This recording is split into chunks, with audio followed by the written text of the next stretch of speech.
Hey guys, what's going on? Welcome back to another video today. I got a super exciting topic for y'all here. So there's this new comic run that's been ongoing for quite a few months now, and of course I'm talking about the new Ultimate Spider-Man run, written by Jonathan Hickman, and I am loving this run so far. It is so awesome. So today we're gonna talk about the first issue. Let's get into it.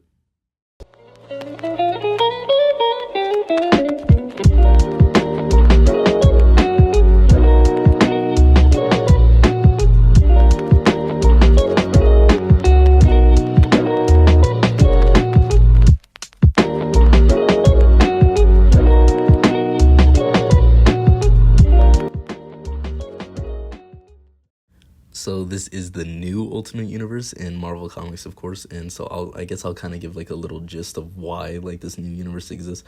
Basically, the Maker, who was like the villain of this story, pretty much, I guess, like for this whole new universe, he's pretty much like this evil alternate version of Reed Richards from the previous Ultimate Universe, and of course Reed Richards is from the Fantastic Four, right? And so he went back in time and prevented the emergence of heroes in his universe. Tony Stark of this, the new Ultimate Universe, found this out, and he, of course, tried to restore these fates with, like, help of others and stuff. But, however, the Maker's Council framed Tony for an attack on New York while they tried to kill him. And one of those fates he prevented just so happened to be Peter Parker's Spider-Man's. He stopped the spider from biting Peter Parker when he was 15. So, therefore, Peter never became Spider-Man, the hero he was meant to be. Since that never happened, Peter just led a normal life for 20 years. He married Mary Jane, which is an absolute W, because God forbid Marvel ever lets them be happy. Yeah! Yeah! And get this, guys.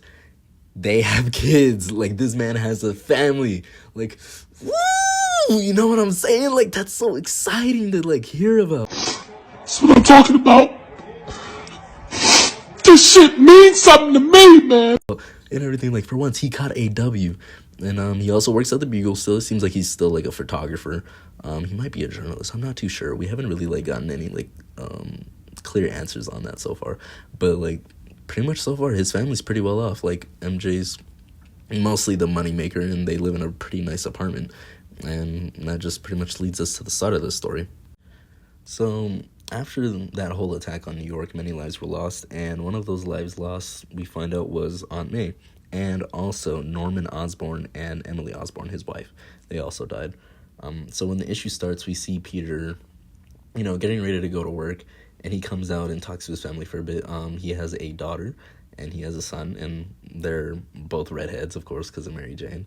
But after talking to them for a bit and getting some coffee, Mary Jane comes in and she mentions that he looks like he needs the coffee, and like she notices that like he didn't really come to bed last night, and he's like, yeah, I didn't sleep. And she's like, oh, like you didn't or you couldn't? And Peter's like, oh, a little bit of both.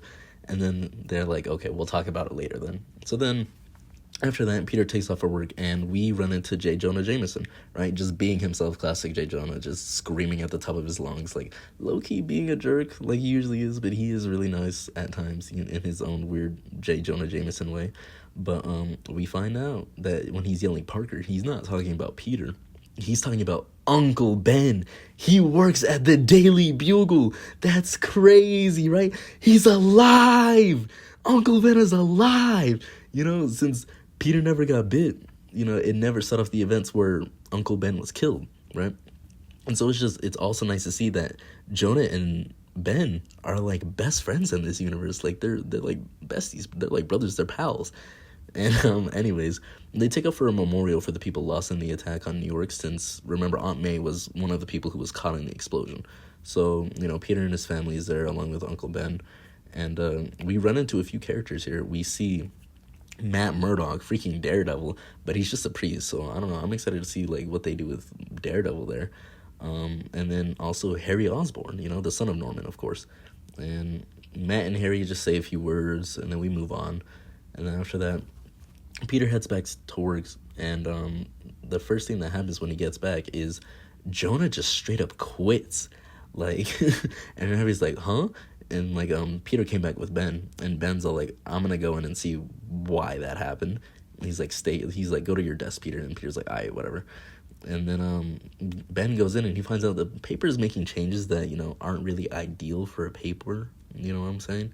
So then Ben's just like kind of asking like what's going on, blah, blah, blah, blah, blah. And he's like, yeah, I'm not doing this either. Like he just smiles and quits and like he leaves with Jonah. And additionally, these changes are also because of Wilson Fisk, the Kingpin, which I don't know if you guys know this, but originally Kingpin was a Spider-Man villain before he was a Daredevil villain. Now sometimes they kind of share him as a villain, which sounds weird, but comics are weird like that. But that's just a pretty cool side note. So it's like interesting to see that it seems like Wilson's gonna be, at least so far, the big bad at first for Peter, which is refreshing to see that, Anyways, after that, an attack is made on Fisk, and by, get this, bro, the Green Goblin, and we see like there's sort of like a partnership between the Green Goblin, not the Green Goblin, Osborn and Stark Industries. So it's kind of like, oh, like what's going on? Like, oh, right. So it's like, ooh, who could it be? I'm pretty sure we all know who it is, but we'll find that out pretty soon enough anyway. Anyways, it was a very brief attack, and so not much more than that happens. After that, we go to Ben and Jonah at the bar with no name, and it's just a regular bar here, though, just in this universe so far. Anyways, but, just talking about their next move, which ultimately, concludes in them starting their own paper. And Peter kind of shows up because he's checking in on Ben, and then they're like, hey, do you want a job at, like, our new paper? And Peter's kind of like, y'all got money? Because, like, this man is a father, remember that, like, he has a family he has to provide for. Like, yes, like, Mary Jane it seems like she's the moneymaker and everything, but, like, the man still has to provide for his family. Like, he still has a life, to take care of and stuff. And Jonah's, like, he heads out, and he's like, we'll figure that out later, But after Jonah leaves, we get a pretty serious conversation between Pete and Ben. So Pete starts off the conversation by asking Ben, like, how do you do it? Right? Blow up your life in an afternoon and then just start a whole new one right after that. And Ben's all like, man, Peter, I don't really have any responsibilities to anyone else. Like, you're an adult. My wife is dead. Like, I don't have to worry about providing for anyone. Like, right now, I can do anything that I want. I can fight for what's right in the press and stuff like that. Like, I have no obligation to anything else. But after saying all that, he kind of senses something is up with Peter, right? And he asks him, what's up? He's like, are you and MJ okay? And Peter's like, oh, well, we're great. Like, I don't think I deserve her, but, she says different, and that just makes it all better. Which is, oh my God, like, side note, I just love seeing, like, their relationship just be so fruitful for once. And just seeing them be happy, like, oh, because whenever you're with someone and, like, something like that happens, like, it's just like, oh, I don't deserve it. And you're just like, oh, no, you absolutely do. Like, it's stuff like that. It's just heartwarming to, like, hear and see that, right? But Peter's like, yeah, I mean, we're great, but that's not what's up. And he goes on to talk about how all his life he's felt as if something has been missing. And he vaguely mentions that he just found out that he's right? And Ben drops some amazing advice, as he always does. It's Uncle Ben. Come on. And he tells Peter that, have you ever heard of that saying, inaction is action? And he's like, well, really, that saying is just saying, like, don't spend your life waiting for something to happen, right? And he gets up to leave, and right before he leaves, he says, if you're walking around half asleep, anesthetized by your own life, then wake up. That is a bar, bro. That is a bar. But later, Peter goes home, and he puts his kids to sleep, and then we finally get that talk that, him and MJ were saying they were going to have. And at first, MJ just kind of reassures them that, nothing that happens between them is going to change how she feels about Peter or how she feels about them. And he tells her that he thinks that he needs a change. And at first she's kind of thinking like, oh, he means like probably leaving the Bugle or like perhaps starting a career. And she's like, oh, I mean, I know when I quit, like you supported me and everything, blah, blah, blah. But like, it worked out.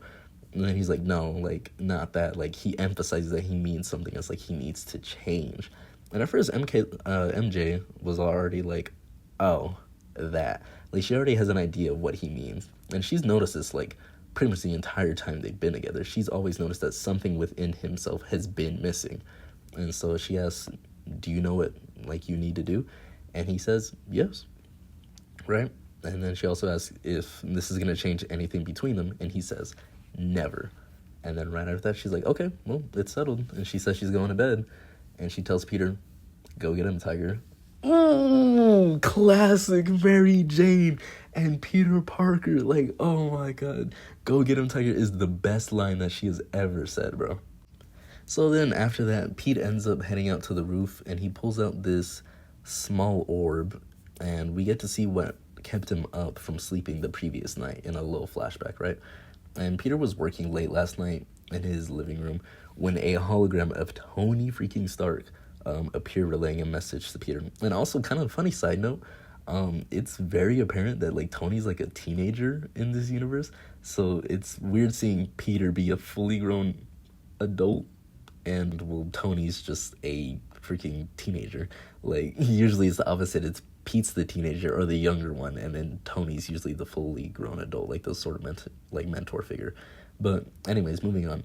He mentions that he's sending this message from 6 months into the future after the attempt made on his life, right? And he had to flee somewhere safe, you know. And the situation is very complicated, but he just goes on and says, like, please, like, listen carefully. Like, this is why I'm telling you this, right? And so he tells him that there's an orb in like this little box that like came with the hologram, and there's a suit and a catalyst to give him power, right? Well, he says it all fancy, like, you know, all scientific because it's Iron Man, guys, right? But Peter is confused, and Tony explains that, you know, 20 years ago he was supposed to be bitten by a spider and become one of Earth's greatest heroes. Instead, someone prevented that from happening among others, but now Tony is trying to restore these fates with others, and in 6 months he hopes that Peter is among these new heroes, you know, after all of this, you know, hopefully works out.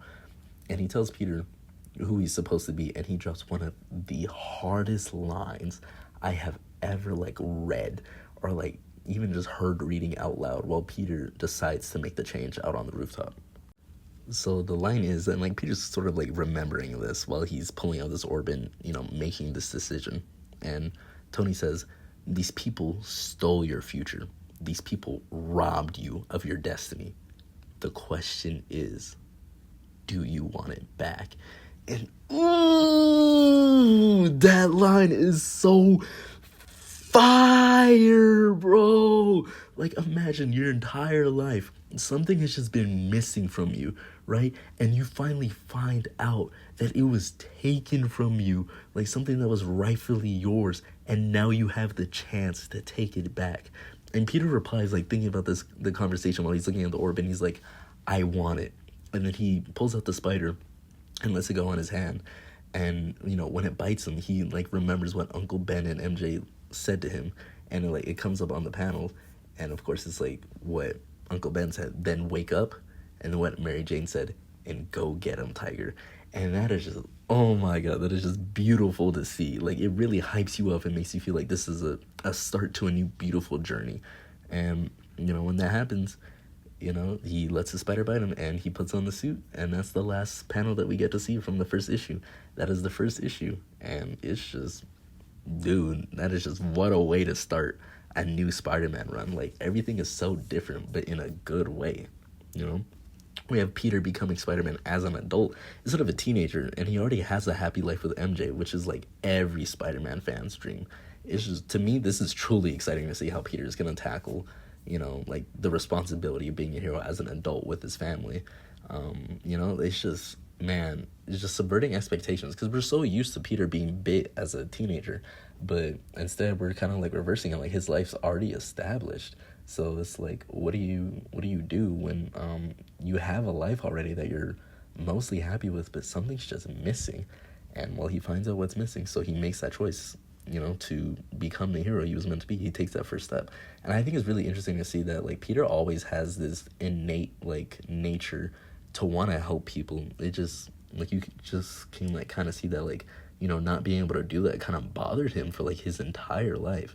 So him being able to have that chance and finding out that, like, that's what he was destined to do in this universe, like, it just means all that much more, you know? So, some things I guess I kind of want to, like, just bring up about this first issue. It's just, like, the first thing I guess I want to talk about is how supportive MJ is to Peter for once, like, in this new universe. Like, because, you know, like they are the golden child of like relationships mostly in comics, at least when it comes to Marvel. Because then you could say like, oh, Superman and Lois, or Batman and Catwoman, but you know, this is Marvel, so we're talking about Peter and Mary Jane.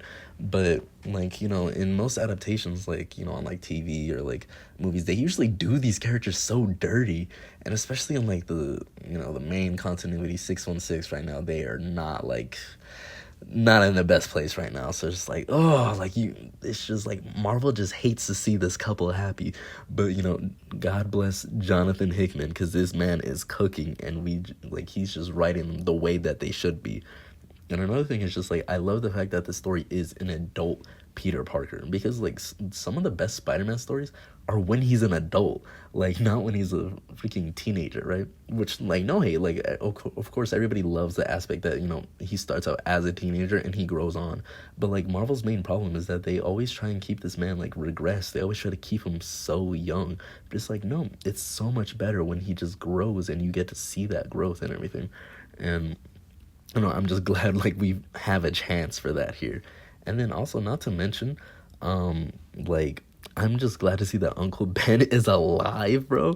And like, he's just so sweet, you know? It's like amazing to see how Peter and Ben interact, as well as, you know, Ben's partnership with Jonah.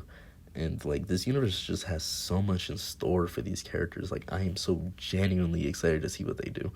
You know, at this point, there are currently 5 issues released from this run in total, as it's still ongoing. And I think I might cover the rest, as like, it's just so fun to like see this just go on. You know, it's like a time to be alive, I guess, as a Spider-Man fan.